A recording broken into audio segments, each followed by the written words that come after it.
진화의 관점에서 볼 때 수면은 생존에 있어 매우 불리하다. 왜냐하면 수면은 생명체의 의식이 흐려지거나 없어진 상태이기 때문이다. 특히 수면 중에는 가장 중요한 근육들의 긴장이 풀리는 상태가 되기 때문에 호흡과 심장박동과 같이 자동적으로 이루어지는 근육을 제외하면 다른 모든 근육들은 마비 상태에 가깝도록 늘어지게 된다. 따라서 수면 상태에서는 자신과 주변을 보호할 수 없고 자연 상태에서는 말 그대로 가장 취약한 상태에 빠지게 된다. 하지만 그럼에도 불구하고 우리가 수면 활동을 지속적으로 이어온 것은 그러한 위험을 뛰어넘을 정도로 생존에 절대적으로 중요한 역할이 있기 때문일 것이다. 이 영상에서는 수면의 다양한 역할 중 회복이라는 측면에서 수면이 얼마나 중요한 역할을 하는지를 살펴볼 것이다.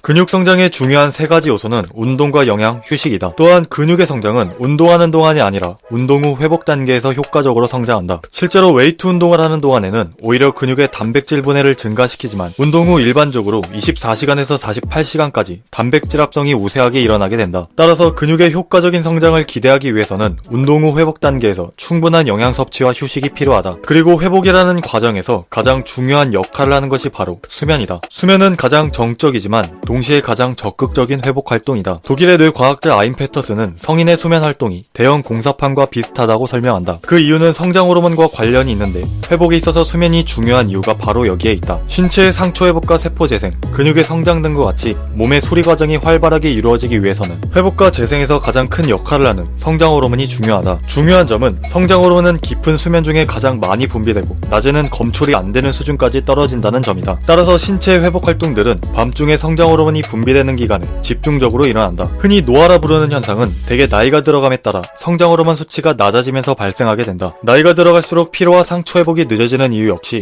회복과 조직 재생을 위해 필요한 성장 호르몬의 분비량 자체가 낮아지기 때문이다. 따라서 나이가 들어갈수록 성장 호르몬 수치가 낮아지기 때문에 적당한 수면과 운동이 반드시 필요하다. 왜냐하면 성장 호르몬은 깊은 수면 중에 활발히 분비되기 때문이고 운동은 성장 호르몬의 분비를 자극하기 때문이다. 이때 수면과 운동은 서로 상관관계가 존재한다. 한 연구를 살펴보면 성인들의 운동 빈도가 늘수록 총 수면 시간 중에서 깊은 수면 시간에 속하는 비렘 수면 시간이 늘어난다는 것을 발견했는데 결국에 수면의 질이 상승했다는 것이다. 하지만 반대로 수면 시간이 부족했던 다음 날에는 운동의 강도와 지속 시간이 훨씬 떨어지는 것을 확인했다. 요약하자면 운동을 하기 때문에 깊게 잠을 잘 수 있다는 것이고 깊게 잠을 자기 때문에 운동을 강도 높게 할 수 있다는 뜻이다. 결국에 우리에게 중요한 것은 충분한 수면을 통해 강도 높은 운동을 수행하는 것이다. 흔히 회복이라는 관점에서 근육 조직 자체의 피로만을 신경 쓰는 경우가 있는데 이와 더불어 신경계의 피로 역시 매우 중요하다. 최근 스트렝스 운동이 주목을 받으면서 신경계 피로에 대한 중요성이 부각되고 있는데 신경계 피로는 영양 보충보다는 오히려 충분한 수면을 취하는 관점에서 바라봐야 한다. 앞서 살펴본 연구에서 충분한 수면을 통해 강도 높은 운동을 수행할 수 있었던 이유 역시 신경 기능의 회복이 중요한 역할을 한다. 수면이 중요한 두 번째 이유는 테스토스테론에 있다. 근성장 측면에서 테스토스테론은 매우 중요한 역할을 한다. 흔히 아나볼릭 스테로이드라고 알고 있는 약물은 테스토스테론의 효과를 극대화하기 위해 화학적 구조를 모방한 합성 약물이다. 그만큼 근성장에 있어서 이 호르몬은 매우 중요한 역할을 한다. 문제는 수면 시간이 짧아지게 되면 남성 호르몬 수치가 감소한다는 것이다. 시카고 대학교의 한 연구를 살펴보면